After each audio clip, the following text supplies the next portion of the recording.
bacaklarını. Aklında bin türlü tilki vardır senin.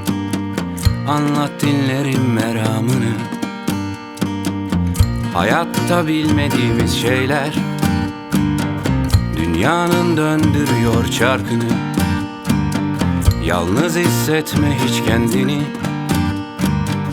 Üzme kendini, başkasını düşünme hadi. Zor her sabah böylesi sevgiyle uyanmak ve içinde bir parça zehir bulamamak. Her gün her dakika, her gün her dakika, oh her gün her dakika, her gün her dakika, oh boşuna ve boşuna ve boşuna ve boşuna.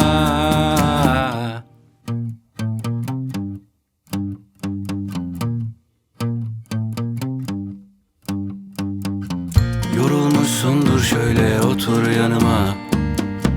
Uzat güzel bacaklarını.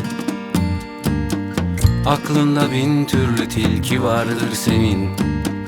Anlat dinlerim meramını. Hayatta bilmediğimiz şeyler dünyanın döndürüyor çarkını. Yalnız hissetme hiç kendini. Üzme kendini, başkasını düşünme hadi be. Geriye arda kalan bir avuç acı. Paylaşmak insanlığın maziye karşı ilacı.